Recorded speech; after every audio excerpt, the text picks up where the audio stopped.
দর্শক আমন্ত্রণ যমুনার বিশেষ আয়োজন ডক্টরস অন কল অনুষ্ঠানে আপনাদের স্বাস্থ্য বিষয়ক নানা প্রশ্ন সেসবের তাৎক্ষণিক সমাধান নিয়ে আমাদের এই আয়োজনে থাকছেন দেশ বরেণ্য আর আধুনিক চিকিৎসা বিজ্ঞানের দক্ষ চিকিৎসকরা। এই পর্যায়ে আজ আমাদের আলোচনার বিষয় শিশুদের বক্ষব্যাধি রোধ। আলোচনার জন্য আমাদের সঙ্গে অতিথি হিসেবে আছেন বিশেষজ্ঞ চিকিৎসক ডাক্তার MS খালেদ, সহযোগী অধ্যাপক, জাতীয় বক্ষব্যাধি ইনস্টিটিউট ও হাসপাতাল। আপনাদের সাথে পুরো আয়োজন জুড়ে আছে আমি ডাক্তার আবু সাইদ শিমুল। দর্শক, বড়দের সাথে সাথে শিশুদেরই কিন্তু বক্ষব্যাধির বিভিন্ন ধরনের রোগ হয়, যেটাকে আমরা শ্বাসতন্ত্রের রোগ বলে থাকি। যে শুধুমাত্র যে নিউমোনিয়া বা ব্রঙ্কিওলাইটিস তা না, আরও বিস্তৃত পর্যায়ে রোগ হয়। আমাদের দেখা যাচ্ছে জীবন আচরণ, এখন আবহাওয়াতে বিভিন্ন ধরনের দূষণ বেড়ে যায়, বিভিন্ন কারণে এটা হয়ে থাকে। এটা হলে কি কি চিকিৎসা নিব বা না হওয়ার জন্য কি কি করণীয়, এই সব বিষয় নিয়ে আলাপ করার জন্য আমাদের সাথে আছেন ডাক্তার MS খালেদ। আপনাকে স্বাগত আমাদের অনুষ্ঠানে।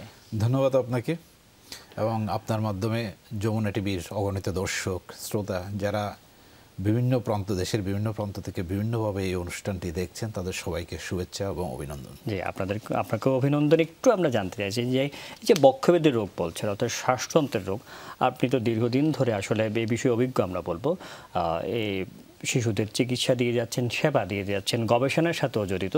একটু যদি বলতেন যে আপনাদের সাথে এই সময়ে একটু গরম পড়তে শুরু করেছে, আবার একটু দেখা যাচ্ছে বৃষ্টিও হচ্ছে মাঝে মাঝে একটু ঠান্ডায়, এই সময় কোন জাতীয় বক্ষব্যাধির রোগগুলো শিশুদের আপনাদের কাছে বেশি আসছে? ধন্যবাদ ডক্টর শিমুল, আপনাকে খুবই সময় উপযোগী এবং চমৎকার একটি প্রশ্নের অবতারণা করেছেন। আসলে শিশুদের বক্ষব্যাধি একটা বিশাল ব্যাপ্তি। কারণ বাংলাদেশে আমরা ডিফারেন্ট স্টাডিজগুলোতে আমরা দেখছি বাচ্চাদের একটা হসপিটালে যত রোগী আসে তার মধ্যে 2/3 বক্ষব্যাধি রিলেটেড। সরাসরি বক্ষব্যাধি বলি না, বক্ষব্যাধির সাথে সংযুক্ত, বক্ষব্যাধি এবং বক্ষব্যাধির সাথে সংযুক্ত। এবং ইন্টারেস্টিং ব্যাপার হলো, আমাদের একটা স্টাডিতে আউটডোরে দেখা গেছে, আউটডোরে বহির্বিভাগে যত রোগী আসে তার মধ্যে 46%, মানে অলমোস্ট অর্ধেক প্রায় শিশুদের শ্বাসতন্ত্রের রোগ। আপনি যে প্রশ্নটা করেছেন, আমরা এত সময়ভাবে এত বিশাল ব্যাপ্তিতে যাব না, আমরা খুব সংক্ষিপ্তভাবে যে জিনিসটা আলাপ করব। যে আপনি সুন্দরভাবে বলছেন যে এখন চলছে গ্রীষ্মকাল, প্রচণ্ড গরম বাইরে, এই সময়ে শিশুদের কি কি বক্ষব্যাধি হতে পারে, আপনি এই প্রশ্নটাই করেছেন। দেখুন, গরমকাল, এক্সট্রিম অফ দ্য টেম্পারেচার সবচেয়ে বেশি ইফেক্ট করে দুটা শ্রেণীকে, একটা হলো শিশুকে আর একটা হলো বৃদ্ধ প্রবীণ, মানে এক্সট্রিম অফ দ্য এজেস। শিশুরা কিন্তু এই গরমে বক্ষব্যাধির বিভিন্ন সমস্যা নিয়ে তাদের ভোগে। নাম্বার 1 হলো যে, যেমন প্রথমেই যে জিনিসটা হয় কাশি, respiratory tract infection, both upper respiratory এবং লোয়ার, মানে সে উপরের শ্বাসতন্ত্র এবং নিম্ন শ্বাসতন্ত্রের ইনফেকশন হয়। এবং এই ইনফেকশন থেকে প্রথমে এটা শ্বাসতন্ত্রের ইনফেকশন, ভাইরাল ফিভার হিসাবে ইনফেকশন হয়, পরে দেখা যায় 2-3 দিন এটা সুপার অ্যাডেড ইনফেকশন হয়ে এটা ব্যাকটেরিয়াল নিউমোনিয়াতে চলে যায়, হয় লোয়ার রেসপিরেটরি হয়, নিউমোনিয়া হয়। আর একটা জিনিস সবচেয়ে বেশি এখন দেখা যাচ্ছে, সেটা হলো যে অ্যাজমার প্রকোপটা। যেসব বাচ্চার ধরেন আগে অ্যালার্জিক বেবি, অ্যাজমা ছিল, এখন বিভিন্ন ট্রিগার ফ্যাক্টরগুলো, এই যে যেমন গরম, একটা কিন্তু এক্সট্রিম গরম কিন্তু একটা ট্রিগার ফ্যাক্টর অ্যাজমার, তার অ্যাজমার প্রকোপটা বেড়ে গিয়েছে, অ্যাজমার প্রকোপটা বাড়ছে। আচ্ছা। আর যেমন ব্রঙ্কিওলাইটিস কিছু কিছু হয়, আরও অনেক অ্যালার্জির জিনিসগুলো, শিশুদের বাচ্চাদের অ্যালার্জি প্রবলেমটা বেড়ে যাচ্ছে আমরা। এবং হাসপাতালে এখন প্রচুর নিউমোনিয়া রোগী পাওয়া যাচ্ছে, এই গরমে প্রচুর নিউমোনিয়া রোগী পাওয়া যাচ্ছে। একটু যদি বলতেন যে এই যে নিউমোনিয়া আমরা দেখছি বাচ্চাদের মধ্যে, নিউমোনিয়ার লক্ষণগুলো কি কি? ধন্যবাদ। একটা বাচ্চা যখন আসবে, বাচ্চার নিউমোনিয়ার প্রথম যে জিনিসটা চিন্তা করতে হবে, প্রচণ্ডভাবে বাচ্চার জ্বর হয়, মানে খুব হাই গ্রেড ফিভার হয়, এবং নিউমোনিয়া অনেক সময় জ্বরের খিঁচুনি চলে আসে। বাচ্চাটা খুব টক্সিক, মানে খুব, মানে তাকে দেখলে খুব মানে ক্লান্ত এরকম মনে হয়। আর সবচেয়ে বড় জিনিস হলো নিউমোনিয়া কাশি থাকে, এবং নিউমোনিয়াতে কাশির সাথে একটু বড় বাচ্চা হলে কফ আসে। এবং কফটা যদিও বই পুস্তকে লেখা আছে যে রাস্টি কালার, মানে এরকম হয়, আমরা তো পাই না, আমরা গাঢ় কফ, মানে গাঢ় কফ বের হয় একটু বড় বাচ্চাদের, ছোট বাচ্চারা তো পারে না, বড় বাচ্চাদের। তাহলে কয়েকটা জিনিস দেখবেন, একটা হলো যে যদি জ্বর আসে, জ্বরের সাথে কাশি আসে এবং সেই জ্বরটা যদি অনেক হাই ফিভার জ্বর হয় তাহলে আপনাকে সন্দেহ করতে হবে হয়তো বা it's pneumonia, until unless otherwise অন্য অনেক কিছুই হতে পারে, বাট এটা নিউমোনিয়া হওয়ার সম্ভাবনাটা খুব বেশি।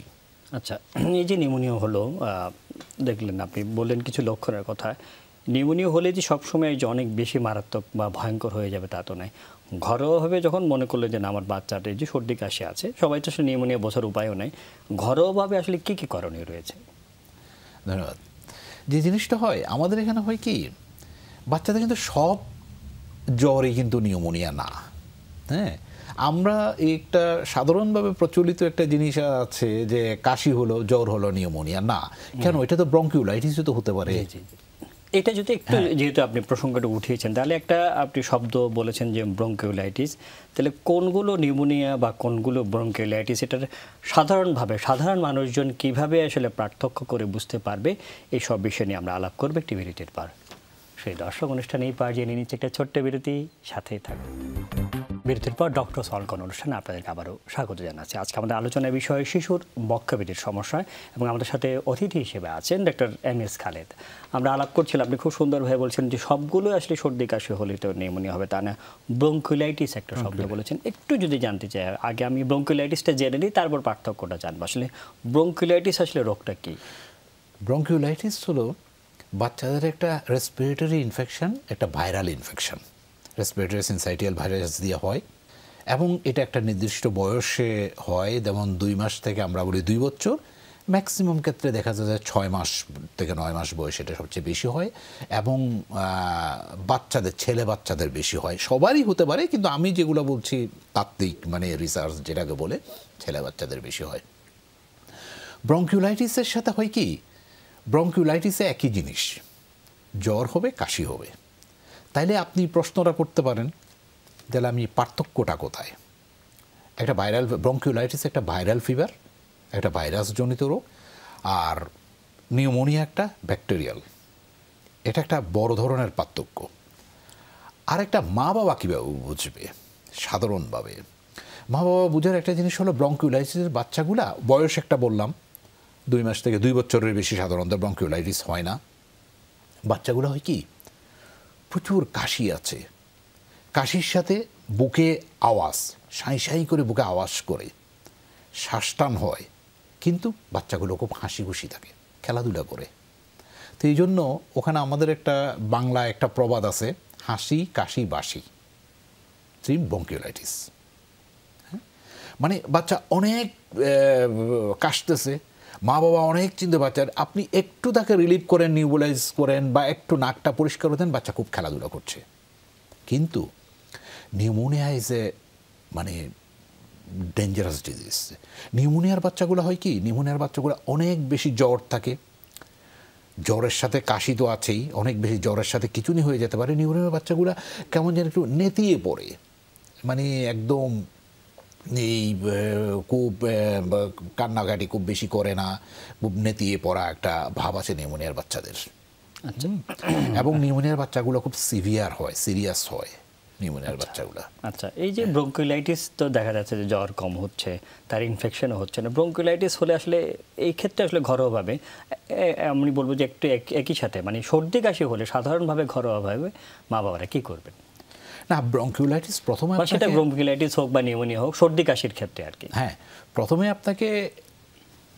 আপনাকে ডিসিশন আসতে হবে আপনি এটা কি চিন্তা করছেন, নিউমোনিয়া, ব্রঙ্কিওলাইটিস চিন্তা করছেন না নিউমোনিয়া চিন্তা করছেন। এই যে মা বাবার পক্ষে তো আসলে সম্ভব না। খুব স্বাভাবিক সাধারণভাবে এই জিনিসটা, একটা বাচ্চার জ্বর আছে, জ্বরটা খুব বেশি না, বাচ্চাটা খেলাধুলা করছে, তার কাশি হচ্ছে, কিন্তু সে খেলাধুলা করছে, খাওয়া দাওয়া মোটামুটি করছে, আমি ধরে নিতে পারি যে এটা ব্রঙ্কিওলাইটিস। তারপরে হচ্ছে ধরেন ব্রঙ্কিওলাইটিস হলো বা নিউমোনিয়া হলো, এটা ওর তো আসলে সর্দি কাশি, মা বাবা বুঝবে কি সর্দি কাশি কিংবা জ্বর থাকুক না থাকুক। এই যে সর্দি কাশি হলে ঘরোয়াভাবে কি করণীয়? না, আমরা যদি জি বলুন। না, ঠিক আছে, আপনার প্রশ্নটা খুবই চমৎকার, ঘরোয়াভাবে আমরা কি করব। কিন্তু আমার প্রথম যে জিনিসটা আমি বলতে চাচ্ছিলাম, যদি আপনি চিন্তা করেন যে এটা নিউমোনিয়া, জি। ঘরোয়াভাবে করার কোনো স্কোপ নাই। আচ্ছা। নিউমোনিয়া ইজ এ ডেডলি, বাচ্চাদের মধ্যে আন্ডার 5 মর্টালিটি, 5 বছর যে মর্টালিটির একটা বড় ধরনের কারণ হলো নিউমোনিয়া। এবং নিউমোনিয়ার জন্য আমি যদি কোনো মতে, আপনি ডাক্তার হিসেবে যদি কোনো মতে মা বাবাকে বলা হয়, এই ইনফরমেশনটা যায় যে আপনি ঘরোয়াভাবে চিকিৎসা করেন, তাইলে এটা এন্ডেঞ্জার দ্য লাইফ এন্ডেঞ্জার হয়ে যেতে পারে। সেই জন্য সুতরাং পার্থক্যটা করার পর আপনাকে সাথে সাথে ডিসিশন, আপনাকে একটা ডাক্তারের কাছে চলে যেতে হবে। আচ্ছা। ইয়েস, আপনি যদি মনে করেন যে না বাচ্চার এরকম খুব হাই ফিভার নাই, কাশি আছে কিন্তু বড়দানে বাচ্চা খেলাধুলা করছে, বাচ্চা ওরকম নেতিয়ে পড়ে নাই, বাচ্চার খিচুনি নাই, বাচ্চা ঘরের মধ্যে খাওয়া দাওয়া করতে, তাইলে আপনি অপেক্ষা করেন 3 days। যদি ব্রঙ্কিওলাইটিস হয়, এটা আস্তে আস্তে অটোমেটিক রেজলিউশনে চলে যাবে, ভালোর দিকে চলে যাবে। আর নিউমোনিয়ার ব্যাপারে তো অপেক্ষা করার কোনো স্কোপ নাই। আমরা যে জিনিসটা বলি সেটা হলো যে ঘরোয়াভাবে যদি আপনি ব্রঙ্কিওলাইটিস বা সাধারণ ব্রঙ্কিওলাইটিস হলে আমরা যে জিনিসটা বলি যে একটু নাকটা পরিষ্কার করে দেবেন বাচ্চাকে, যেমন শ্বাস নিতে না পারলে বাচ্চা খুব মানে করে কান্নাকাটি করে, অস্বস্তি বোধ করে, আপনি নাকটা পরিষ্কার করে দিবেন। বাচ্চাকে একটু খোলামেলা মানে একটু সুন্দর মানে খোলামেলা ঢিলাঢালা জামা পরাবেন। বাচ্চাকে একটু একটা ভেন্টিলেটেড একটা রুমে রাখবেন। বাচ্চাকে ঘরোয়া পরিবেশে মানে কোনো রকম তাকে একটু জ্বর হলে একটু নাপা খাওয়ান। আর যদি খুব বেশি হয় তা একটু নেবুলাইজ করেন যদি বেশি টান হয়। আর এর চেয়ে বেশি হলে ডাক্তারের সাথে পরামর্শ নেবেন। আচ্ছা। তো ব্রঙ্কিওলাইটিসের রোগীরাও তো আসলে কিছু কিছু ক্ষেত্রে হাসপাতালে নেওয়া লাগতে পারে। আসলে কোন কোন লক্ষণ দেখা দিলে দেন মনে করবে যে না আসলে এক্ষুনি তার হাসপাতালে নিতে হবে? কোন কোন আমরা বলবো যে ডেঞ্জার সাইনগুলি দেখলে মা বাবারা বুঝবে যে এক্ষুনি তাকে হাসপাতালে নেওয়া উচিত? এই সব বিষয় নিয়ে আমরা আলাপ করবো একটি বিরতির পর। সেই দর্শক, অনুষ্ঠানে এই পর্যায়ে নিয়ে নিচ্ছে একটা ছোট্ট বিরতি, সাথেই থাকুন। বিরতির পর ডক্টরস অন কল অনুষ্ঠানে আপনাদেরকে আবারও স্বাগত জানাচ্ছি। আজকে আমাদের আলোচনার বিষয় শিশুর বক্ষব্যাধির সমস্যা, এবং আমাদের সাথে অতিথি হিসেবে আছেন ডাক্তার MS খালেদ।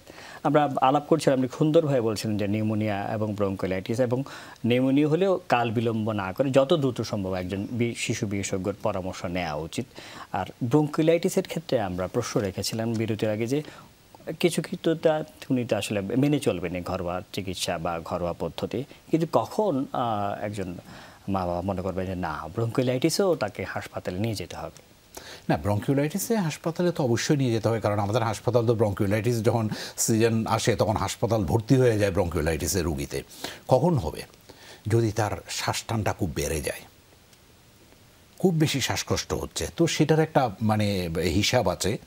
যেমন বয়স কত হলে, 2 মাসের আগে হলে, 0 to 2 years যদি হয়, যদি রেসপিরেটরি রেট যদি 60-র উপরে যায়, 2 বছর থেকে 1 বছর যদি 50-র উপরে যায়, 1 বছর থেকে 2 বছরে যদি মানে 40-এর উপরে যায়, তাহলে আমার ক্ষেত্রে শ্বাসটান বলি, শ্বাসকষ্ট বা রেসপিরেটরি স্ট্রেস বলি।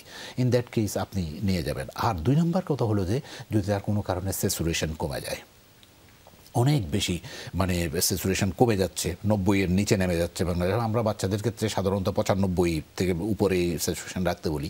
কোনো কারণে যদি অক্সিজেন পালস অক্সিমিটার দিয়ে যদি দেখে যে বাচ্চাদের স্যাচুরেশন নেমে যাচ্ছে, তাহলে নিতে হবে।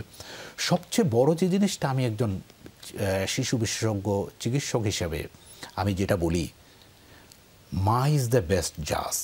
প্রধান মায়ের চোখে যদি বাচ্চাকে, সেটা ব্রঙ্কিওলাইটিস হোক, নিউমোনিয়া হোক, সেটা কাশি হোক, মায়ের চোখে যদি বাচ্চা মনে হয় যে আমার বাচ্চা ভালো না, আপনি হাসপাতালে নিয়ে যাবেন বা কোনো একজন চিকিৎসকের পরামর্শ নেবেন। কারণ কোন সময় কি হবে, ডাক্তার রুগীকে দেখে 5 মিনিট, 7 মিনিট, 10 মিনিট, মা দেখে তার বাচ্চাকে সারাক্ষণ। সুতরাং মা যেটা মনে করবে, আমি মনে করি যে সেটাই হওয়া উচিত। খুবই সুন্দরভাবে বলেছিলেন। একটু যদি বলতে, আমরা নিউমোনিয়া বা ব্রঙ্কিওলাইটিস নিয়ে আলাপ করলাম, এই সময় আপনি শুরুতেই আমাদের আলাপ করেছিলেন যে অ্যাজমা, ব্রঙ্কিয়াল অ্যাজমা এক সময় যেটি স্ট্রিম, যেহেতু একটু তাপমাত্রার পার্থক্য হচ্ছে, আসলে অনেক গরম পড়ে যাচ্ছে, আবার একটু ঠান্ডা, এই যে এই সময়ে আমরা দেখতে পাচ্ছি যে অনেক বাচ্চাই দেখা এই গরম পড়লেও অ্যাজমার সমস্যায় তো ভুগছে। আসলে অ্যাজমা আসলে কেন বেশি হয় শিশুদের মধ্যে, একটু যদি বলতেন। ধন্যবাদ আপনাকে। দেখুন, বাচ্চাদের ক্ষেত্রে যে অ্যাজমাটা হয়, অ্যাজমার অনেকগুলো কারণ আছে। বাচ্চাদের ক্ষেত্রে যে অ্যাজমাটা হয় সেটা হলো যে অ্যালার্জিক অ্যাজমা, অ্যাটোপিক বলি আমরাকে। এটার একটা হিস্ট্রি, যেমন বংশেগত একটা হিস্ট্রি থাকে, পরিবারে কেউ না কেউ ভুগছে, তার বিভিন্ন রকম সমস্যাগুলা থাকবে, অ্যালার্জিক সমস্যাগুলো থাকবে, এবং দেখবেন যে এ বাচ্চা অনেক দিন আগের থেকে এই অ্যাজমার সমস্যা হচ্ছিল। তাহলে এই অ্যাজমাটার কতগুলো ট্রিগারিং ফ্যাক্টর আছে যেগুলো অ্যাজমার প্রকোপকে বাড়িয়ে দেয়। হয়তোবা খুব সুন্দর এনভায়রনমেন্টে, খুব ভালো অবস্থায় ছিল, অ্যাজমাটা প্রকোপটা অ্যাজমাটা ছিল না। তো যখনই এই ট্রিগার ফ্যাক্টরগুলোকে বাচ্চাকে ট্রিগার উত্তেজিত করে এই ফ্যাক্টরগুলো, তখনই অ্যাজমাটা বেড়ে যায় প্রকোপটা। তাহলে এই trigger factor, one of the important trigger factor হলো এখানে টেম্পারেচার ভেরিয়েশন। বাচ্চাদের টেম্পারেচার যেমন এই গরমকালে কি হয়, টেম্পারেচার অনেক বেড়ে যায়। একটা বাচ্চা ঘাম হচ্ছে, প্রচুর ঘামে ভিজতেছে, এবং সেই ঘাম, বাচ্চারা তো এত কিছু বুঝে না, সেই গায়ের ঘামটা গায়ের মধ্যে শুকাচ্ছে। গায়ের ঘাম যখন গায়ের মধ্যে শুকায়, তখন শরীরের কোর টেম্পারেচার, ভিতরের তাপমাত্রাটা কমে যায়। কমে গেলে ওখানে বিভিন্ন রকম বাচ্চারা কাশি হবে, কাশির থেকে আস্তে আস্তে শ্বাসটান হয়, মানে অ্যাজমার প্রকোপটা কোনো না কোনো কারণে বেড়ে যায়। এই জিনিসগুলো হচ্ছে কি, যেই বাচ্চাগুলো আগে অ্যাজমা ছিল বা আগে কোনো সময় অ্যাজমা এখনও চিকিৎসা নিচ্ছে বা নিচ্ছে না, কিন্তু আর অ্যাজমার হিস্ট্রি আছে, তাদের ক্ষেত্রে মা বাবাকে অসম্ভব সাবধানতা অবলম্বন করতে হয় এই সময়টাতে। এই সময়টা সাবধানতা অবলম্বন করতে হবে। তারা যদি আগের থেকে জানেন যে তাদের বাচ্চারা অ্যাজমেটিক, তাহলে তো ভালো। অ্যাজমা যদি আগের থেকে নাও জানেন, তাহলে একটু বেশি সাবধান হতে হবে। আমরা অনুষ্ঠান একদম শেষ পর্যায়ে চলে এসেছি। এতক্ষণ আমাদের সাথে থাকার জন্য আপনাকে অসংখ্য ধন্যবাদ। ধন্যবাদ আপনাকে। যেমনটা আসলে বলছিল, এই সময় কিন্তু নিউমোনিয়া হচ্ছে, ব্রঙ্কোলাইটিস হচ্ছে, সেই সাথে কিন্তু অ্যাজমার প্রকোপ কিন্তু বেড়ে গিয়েছে। সুতরাং উনি যে বিষয়টার উপর গুরুত্ব আরোপ করতে চেয়েছেন যে মা বাবাদের কিন্তু যারা জানেন না অ্যাজমা, তাদের ক্ষেত্রেও আসলে এই সময় একটু আমাদের সচেতন হতে হবে। ধুলাবালি বা এসব মশার কয়েল, এগুলি থেকে একটু বিরত থাকতে হবে। যারা বুকের দুধ খাওয়াচ্ছেন, আমরা বলি 2 বছর বয়স পর্যন্ত শিশুদের বুকের দুধ খাওয়াতে হবে, নিয়মিত টিকাগুলো দিতে হবে। যাদের ঘন ঘন দেখা যাচ্ছে সর্দি কাশি হচ্ছে, তাদের ইনফ্লুয়েঞ্জার টিকা রয়েছে, সেগুলোও দিতে পারেন। ধুলাবালি থেকে একটু মুক্ত থাকা, এবং আমরা এই বিষয়ের উপর একটু গুরুত্ব দিতে চাই। নিউমোনিয়া যদি লক্ষণ দেখা যায়, অবশ্যই একজন চিকিৎসকের পরামর্শ নেবেন। চিকিৎসকের পরামর্শ নিলে আগে থেকে আমাদের শিশুরা মারাত্মক জটিলতা থেকে মুক্ত থাকতে পারবে। আমাদের শিশুরা সুস্থ থাকুক, আমরা সুস্থ থাকি, এই কামনে আজকের মতো বিদায় নিচ্ছি। আল্লাহ হাফেজ।